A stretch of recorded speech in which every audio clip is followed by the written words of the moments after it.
ಕುಡುಕಗಣ್ಣನ ಜೊತೆ ಜಗಳ ಮಾಡಿಕೊಂಡು ರಾತ್ರಿ ವೇಳೆ ತವ್ರ ಮನೆಗೆ ನಡ್ಕೊಂಡು ಹೋಗ್ತಿದ್ದ ಮಹಿಳೆ ಮೇಲೆ ಸಾಮೂಹಿಕ ಅತ್ಯಾಚಾರ ನಡೆದ ಆರೋಪ ಕೇಳಿಬಂದಿದೆ. ಮಹಿಳೆ ಮೇಲೆ ಗ್ಯಾಂಗ್ ರೇಪ್ ಶಂಕೆ ಪ್ರಕರಣದಲ್ಲಿ 10 ಯುವಕರನ್ನ ಪೊಲೀಸರು ಬಂಧಿಸಿದ್ದಾರೆ. ದಾವಣಗೆರೆಯ ಚನ್ನಗಿರಿ ತಾಲೂಕಿನ ಬಸವಾಪಟ್ಟಣ ಠಾಣಾ ವ್ಯಾಪ್ತಿಯಲ್ಲಿ ಈ ಘಟನೆ ನಡೆದಿದೆ. ಜೂನ್ 3ರ ರಾತ್ರಿ ನಡ್ಕೊಂಡು ಬರ್ತಾ ಇದ್ದ ಮಹಿಳೆಯ ಬಟ್ಟೆ ಎಳೆದಾಡಿದ್ದಾರೆ. ಇದರ ವಿಡಿಯೋ ಮಾಡಿ ಸಾಮಾಜಿಕ ಜಾಲತಾಣದಲ್ಲಿ ಹರಿಬಿಟ್ಟಿದ್ದಾರೆ. ಹರಿಬಿಟ್ಟ ವಿಡಿಯೋ ಗಮನಿಸಿ ಪೊಲೀಸ್ ಠಾಣೆಗೆ ಸಂತ್ರಸ್ತೆ ದೂರು ದಾಖಲಿಸಿದ್ದಾರೆ. ಮೊದಲಿಗೆ ಪ್ರಜ್ಞೆ ತಪ್ಪುವಂತ ಪಾನೀಯ ಕುಡಿಸಿ ಬಳಿಕ ನನ್ನ ಅತ್ಯಾಚಾರ ಎಸಗಿದ್ದಾರೆ ಅಂತ ದೂರು ದಾಖಲಿಸಲಾಗಿದ್ದು, ಸಂತ್ರಸ್ತ ಮಹಿಳೆಗೆ ಸ್ಥಳೀಯ ಆಸ್ಪತ್ರೆಯಲ್ಲಿ ವೈದ್ಯಕೀಯ ಪರೀಕ್ಷೆ ನಡೆಸಲಾಗಿದೆ. ಇನ್ನು ಓರ್ವ ಅಪ್ರಾಪ್ತ ಸೇರಿ 10 ಆರೋಪಿಗಳನ್ನ ವಶಕ್ಕೆ ಪಡೆದ ಪೊಲೀಸರು ಕೋರ್ಟ್ಗೆ ಹಾಜರುಪಡಿಸಿದ್ದಾರೆ. ಆರೋಪಿಗಳಿಗೆ ದಾವಣಗೆರೆ ಹೆಚ್ಚುವರಿ ಜಿಲ್ಲಾ ಮತ್ತು ಸತ್ರ ನ್ಯಾಯಾಲಯ 14 ದಿನ ನ್ಯಾಯಾಂಗ ಬಂಧನ ವಿಧಿಸಿದೆ. ಆದ್ರೆ ನಮ್ಮ ಮಕ್ಕಳು ಅಮಾಯಕರು ತಪ್ಪು ಮಾಡಿಲ್ಲ ಅಂತ ಆರೋಪಿಗಳ ಮನೆ ಮಂದಿ ಕಣ್ಣೀರಿಡ್ತಿದ್ದಾರೆ. ಮಂಗಳೂರಿನಲ್ಲಿ ಉದ್ಯಮಿಗೆ ಹನಿ ಟ್ರ್ಯಾಪ್ ಮಾಡಿ ಅಶ್ಲೀಲ ವಿಡಿಯೋ ಸೆರೆ ಹಿಡಿದು ಬರೋಬ್ಬರಿ 2,77,00,000 ಹಣ ದೋಚಿದ ಆರೋಪಿಗಳು ಪೊಲೀಸರಿಗೆ ಸಿಕ್ಕಿಬಿದ್ದಿದ್ದಾರೆ. ಮಂಗಳೂರು ಯುವ ಕಾಂಗ್ರೆಸ್ ಮುಖಂಡ ನಿಜಾಮ್ ಮತ್ತು ಆತನ ಗೆಳೆಯ ಜಿತೇಶ್ ಸೇರಿ ಕೃತ್ಯ ಎಸಗಿದ್ದಾರೆ. ಹನಿ ಟ್ರ್ಯಾಪ್ ಖೆಡ್ಡ ತೋಡಿ ಉದ್ಯಮಿ ಅಶ್ಲೀಲ ವಿಡಿಯೋ ಮಾಡಿ ಹಣಕ್ಕಾಗಿ ಬ್ಲಾಕ್ ಮೇಲ್ ಮಾಡಲಾಗಿದೆ. 2024ರಲ್ಲೇ ಉದ್ಯಮಿ ಹನಿ ಟ್ರ್ಯಾಪ್ಗೆ ಆರೋಪಿ ನಿಜಾಮ್ ಮತ್ತು ಜಿತೇಶ್ ಪ್ಲಾನ್ ಮಾಡಿದ್ರು. ಈ ಪ್ಲಾನ್ ಸಕ್ಸಸ್ ಆದ ಬಳಿಕ ಪತ್ನಿಗೆ ವಿಡಿಯೋ ತೋರಿಸೋದಾಗಿ ಬೆದರಿಸಿ ಮೊದಲು 35 ಲಕ್ಷ ಹಣ ಕಿತ್ತಿದ್ರು. ಮರ್ಯಾದೆಗೆ ಹೆದರಿದ್ದ ಉದ್ಯಮಿ ಚೆಕ್ ಮೂಲಕ ಜಿತೇಶ್ಗೆ ಹಣ ನೀಡಿದ್ರು. ಮತ್ತೆ ಹಣಕ್ಕೆ ಬೇಡಿಕೆ ಇಟ್ಟಾಗ ಈ ಬಗ್ಗೆ ನಿಜಾಮ್ಗೆ ಉದ್ಯಮಿ ಮಾಹಿತಿ ನೀಡಿದ್ರು. ಆದ್ರೆ ಆರೋಪಿ ಜಿತೇಶ್ ಜೊತೆ ಸೇರಿ ನಿಜಾಮ್ ತಾನು ಬ್ಲಾಕ್ ಮೇಲ್ ಮಾಡಿದ್ದಾನೆ, ಜಿತೇಶ್ ಆತ್ಮಹತ್ಯೆ ಮಾಡಿಕೊಂಡಿದ್ದಾನೆ, ಡೆತ್ ನೋಟ್ನಲ್ಲಿ ನಿಮ್ಮ ಹೆಸರು ಉಲ್ಲೇಖಿಸಿದ್ದಾನೆ ಅಂತ ಉದ್ಯಮಿ ಬಳಿ ನಿಜಾಮ್ ಕತೆ ಕಟ್ಟಿದ್ದ. ಆದರೆ ಜಿತೇಶ್ ಬದುಕಿರೋದನ್ನ ನೋಡಿ ಶಾಕ್ ಆದ ಉದ್ಯಮಿ ಬಳಿಕ ಪೊಲೀಸರಿಗೆ ದೂರು ನೀಡಿದ್ದು ಇಡೀ ಹನಿ ಟ್ರ್ಯಾಪ್ ಕುತಂತ್ರ ಬಯಲಾಗಿದೆ. ಇದರ ಬೆನ್ನಲ್ಲೇ ಯೂತ್ ಕಾಂಗ್ರೆಸ್ ಸದಸ್ಯ ಸ್ಥಾನದಿಂದ ನಿಜಾಮ್ನನ್ನ ಉಚ್ಚಾಟಿಸಲಾಗಿದೆ. ಬಿಟ್ಕಾಯಿನ್ ಹಗರಣ ಪ್ರಕರಣದಲ್ಲಿ ತನಿಖೆ ನಡೆಸಿದ ಎಸ್ಐಟಿ ಇದೀಗ ಚಾರ್ಜ್ ಶೀಟ್ ಸಲ್ಲಿಸಿದೆ. ಆರೋಪಿಗಳಾದ ಕಾಂಗ್ರೆಸ್ ಮುಖಂಡ ನಲ್ಪಾಡ್, ಶ್ರೀಕಿ, ರಾಬಿನ್ ಖಂಡೇವಾಲಾ ಸೇರಿ ಇತರರ ವಿರುದ್ಧ ಎಸ್ಐಟಿ ಚಾರ್ಜ್ ಶೀಟ್ ಸಲ್ಲಿಸಿದೆ. ಚಾರ್ಜ್ ಶೀಟ್ನಲ್ಲಿ ನಲ್ಪಾಡ್ಗೆ ಹಣ ಸಂದಾಯವಾದ ಬಗ್ಗೆ ಉಲ್ಲೇಖಿಸಲಾಗಿದೆ. ಬಿಟ್ಕಾಯಿನ್ ನಗದೀಕರಣಕ್ಕೆ ಶ್ರೀಕಿ ನಲ್ಪಾಡ್ನನ್ನ ಸಂಪರ್ಕಿಸಿದ್ದ. ನಂತರ ಸ್ನೇಹಿತರ ಮೂಲಕ ನಲ್ಪಾಡ್ ಹಣ ನಗದೀಕರಣ ಮಾಡಿದ್ದ ಆರೋಪವಿದೆ. ಮುಂಬೈ ಮೂಲದ ಸ್ನೇಹಿತನಿಂದ ಹವಾಲಾ ರೂಪದಲ್ಲಿ ನಗದೀಕರಣ ಮಾಡಿಸಿ ಕಮಿಷನ್ನಲ್ಲಿ ಮೊಹಮ್ಮದ್ ನಲ್ಪಾಡ್ಗೂ ಪಾಲು ಹೋಗಿದ್ದು ಪತ್ತೆಯಾಗಿದೆ. ಈ ವಿಚಾರ ಎಸ್ಐಟಿ ಚಾರ್ಜ್ ಶೀಟ್ನಲ್ಲಿ ಉಲ್ಲೇಖಿಸಿದೆ ಅಂತ ತಿಳಿದು ಬಂದಿದೆ. ಇನ್ನು ಬಿಟ್ಕಾಯಿನ್ ಕೇಸ್ ತನಿಖೆಯನ್ನ ಇಡಿಯಿಂದಲೂ ನಡೆಸಲಾಗ್ತಿದೆ. ನಲ್ಪಾಡ್, ಶ್ರೀಕಿ ಸೇರಿ ಕೆಲವರ ಮನೆ ಮೇಲೆ ದಾಳಿ ನಡೆಸಿ ಬಂಧಿಸಿದ್ದ ಇಡಿ ಟೀಮ್ ಆರೋಪಿಗಳನ್ನ ಕಸ್ಟಡಿಗೆ ಪಡೆದು ವಿಚಾರಣೆ ನಡೆಸಿದೆ. ಮತ್ತೊಂದೆಡೆ ನಲ್ಪಾಡ್ಗೆ 2 ಬಾರಿ ಇಡಿ ನೋಟಿಸ್ ನೀಡಿದ್ರೂ ವಿಚಾರಣೆಗೆ ಹಾಜರಾಗಿರಲಿಲ್ಲ. ಇದೀಗ 3ನೇ ಬಾರಿ ನೋಟಿಸ್ ನೀಡಿದೆ.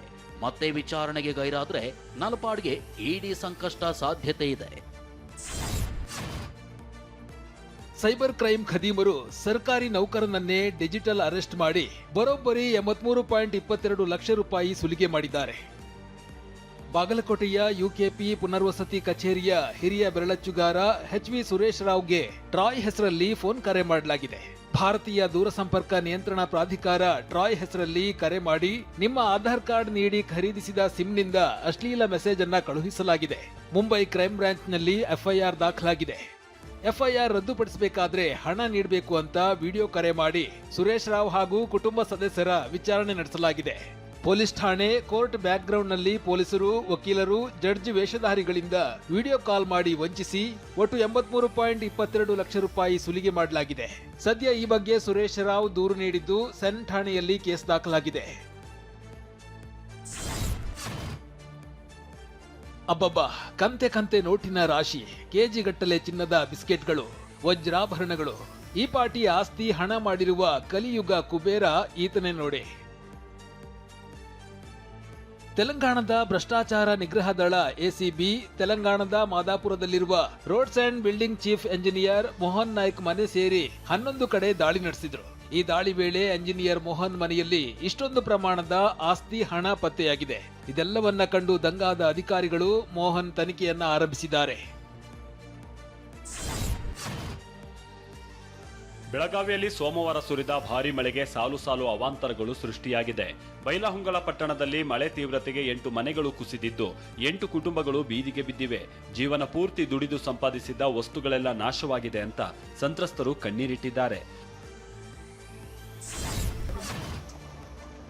ನಕಲಿ ಸಹಿ ಪ್ರಕರಣ ಸಂಬಂಧ ಸಿಐಡಿ ಅಧಿಕಾರಿಗಳು ತೃಣಮೂಲ ಕಾಂಗ್ರೆಸ್ ಪಕ್ಷದ ಕೇಂದ್ರ ಕಚೇರಿಗೆ ಭೇಟಿ ನೀಡಿ ಪರಿಶೀಲನೆ ನಡೆಸಿದ್ದಾರೆ.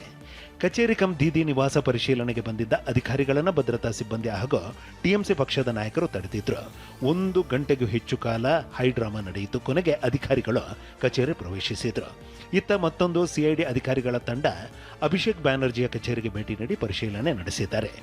2026ರ ವಿಧಾನಸಭಾ ಚುನಾವಣೆಗೆ ಸಲ್ಲಿಸಲಾದ ಅಧಿಕೃತ ದಾಖಲೆಗಳಲ್ಲಿ ಟಿಎಂಸಿಯ ಹಲವು ಶಾಸಕರ ಸಹಿಗಳನ್ನು ನಕಲು ಮಾಡಲಾಗಿದೆ ಎಂದು ಆರೋಪಿಸಲಾಗಿತ್ತು.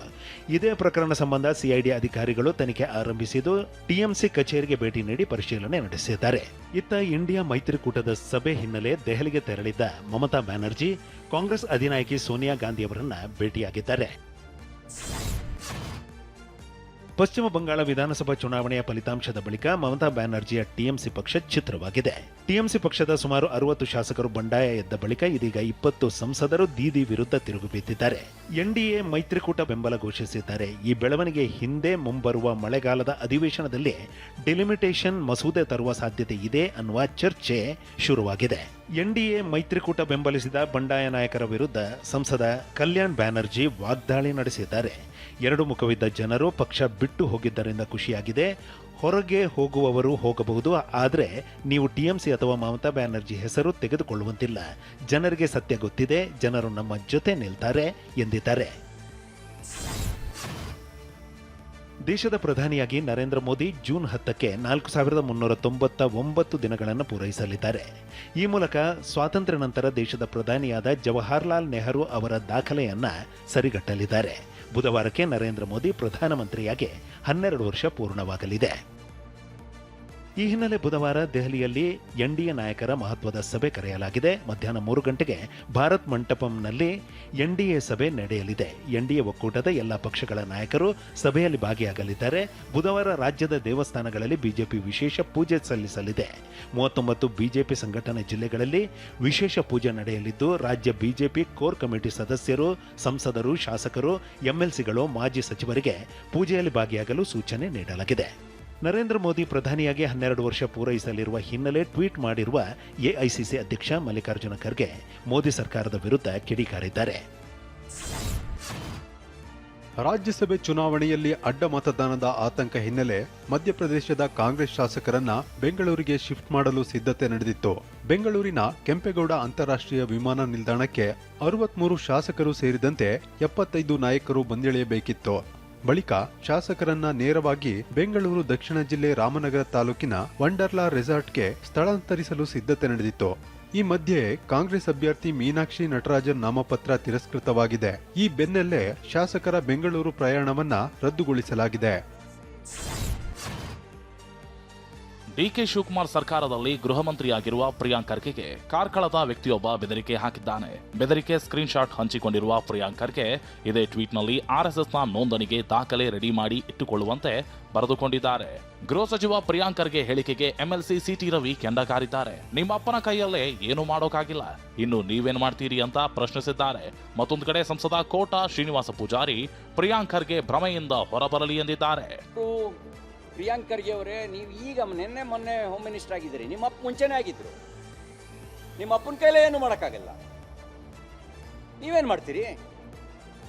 ನೀವು ಸರ್ವಾಧಿಕಾರಿ ಅಲ್ಲ.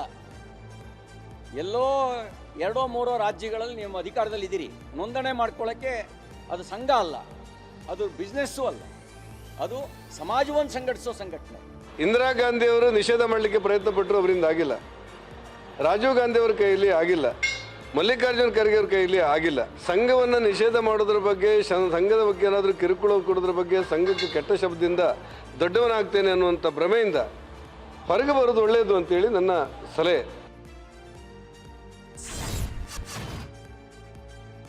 ತಿರುಮಲ ದೇಗುಲದಲ್ಲಿ ಮತ್ತೆ ಭದ್ರತಾ ವೈಫಲ್ಯ ಕಂಡುಬಂದಿದೆ. ಭಕ್ತನೊಬ್ಬ ವೈಕುಂಠಂ ಕ್ಯೂ ಕಾಂಪ್ಲೆಕ್ಸ್ಗೆ ಮೊಬೈಲ್ ಫೋನ್ನೊಂದಿಗೆ ಬಂದಿದ್ದಾನೆ. ಕಂಪಾರ್ಟ್ಮೆಂಟ್ಗಳಲ್ಲಿನ ದೃಶ್ಯಗಳನ್ನ ರೆಕಾರ್ಡ್ ಮಾಡಿ ಇನ್ಸ್ಟಾಗ್ರಾಂನಲ್ಲಿ ಪೋಸ್ಟ್ ಮಾಡಿದ್ದಾನೆ. ಭಕ್ತರನ್ನ ಕಂಪಾರ್ಟ್ಮೆಂಟ್ಗಳಿಗೆ ಬಿಡುವ ಮೊದಲು ಟಿಟಿಡಿ ಸಿಬ್ಬಂದಿ ಭಕ್ತರನ್ನ ತಪಾಸಣೆ ಮಾಡಿ ಮೊಬೈಲ್, ಎಲೆಕ್ಟ್ರಿಕ್ ವಸ್ತುಗಳನ್ನ ವಶಕ್ಕೆ ಪಡೆದುಕೊಳ್ಳುತ್ತೆ. ಆದ್ರೆ ಭಕ್ತನೊಬ್ಬ ಫೋನ್ ಸಮೇತ ಕಂಪಾರ್ಟ್ಮೆಂಟ್ಗೆ ಬಂದಿರುವುದು ಭದ್ರತಾ ವೈಫಲ್ಯಕ್ಕೆ ಸಾಕ್ಷಿಯಾಗಿದೆ.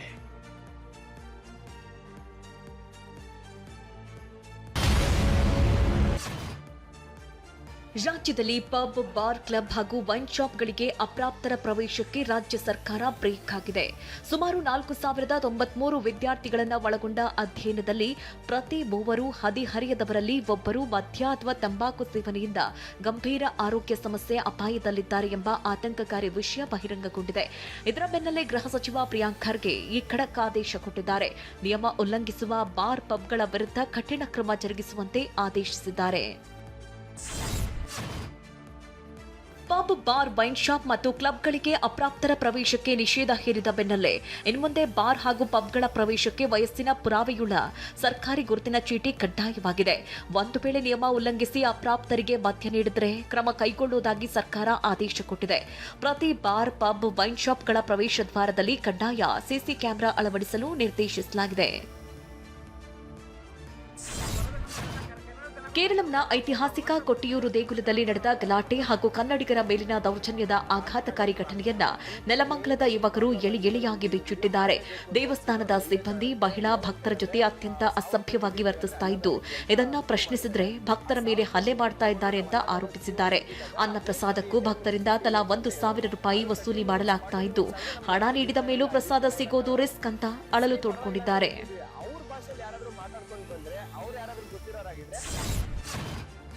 ಕೇರಳಂನಲ್ಲಿ ಶಿಗೆಲ್ಲಾ ವೈರಸ್ ಸೋಂಕಿನ ಆತಂಕದ ಮಧ್ಯೆ ವೆಸ್ಟ್ ನೈಲ್ ಜ್ವರದ ಭೀತಿ ಶುರುವಾಗಿದೆ. ವೆಸ್ಟ್ ನೈಲ್ ಜ್ವರ ಸೊಳ್ಳೆಗಳಿಂದ ಹರಡುವ ಸೋಂಕಾಗಿದೆ. 2 ವಿಭಿನ್ನ ಮಾರಕ ಕಾಯಿಲೆಗಳು ಏಕಕಾಲದಲ್ಲಿ ಉಲ್ಬಣಿಸಿದ್ರಿಂದ ಕೇರಳಂನ ಆರೋಗ್ಯ ಇಲಾಖೆ ಹೈ ಅಲರ್ಟ್ ಘೋಷಿಸಿದೆ. ಇತ್ತ ಶಿಗೆಲ್ಲಾ ವೈರಸ್ ಸೋಂಕಿನ ಶಂಕೆ ಇರುವ 25 ವಿದ್ಯಾರ್ಥಿಗಳನ್ನು ಆಸ್ಪತ್ರೆಗೆ ದಾಖಲಿಸಲಾಗಿದೆ.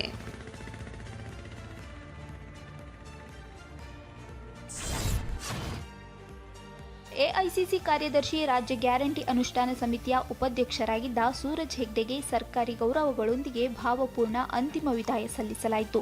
ಕೈ ನಾಯಕ ರಾಹುಲ್ ಗಾಂಧಿ, ಸುರ್ಜೇವಾಲಾ, ವೇಣುಗೋಪಾಲ್, ಸಿಎಂ ಡಿಕೆಶಿ, ಸಿದ್ದರಾಮಯ್ಯ ಸೇರಿದಂತೆ ಕಾಂಗ್ರೆಸ್ ಪಕ್ಷದ ಮುಖಂಡರು ಬೆಂಗಳೂರಿನ ಬಿಇಎಲ್ ರಸ್ತೆಯ ನಿವಾಸದಲ್ಲಿ ಸೂರಜ್ ಹೆಗ್ಡೆಗೆ ಅಂತಿಮ ನಮನ ಸಲ್ಲಿಸಿದರು. ಬೆಂಗಳೂರಿನಲ್ಲಿ 22 ಕ್ಯಾರೆಟ್ 1 ಗ್ರಾಂ ಚಿನ್ನ ನಿನ್ನೆ 13,905 ರೂಪಾಯಿ ಇತ್ತು. ಇಂದು 14,040 ಆಗಿದೆ. 24 ಕ್ಯಾರೆಟ್ 1 ಗ್ರಾಂ ಚಿನ್ನ ನಿನ್ನೆ 15,169 ರೂಪಾಯಿ ಇತ್ತು. ಇಂದು 15,316 ಆಗಿದೆ.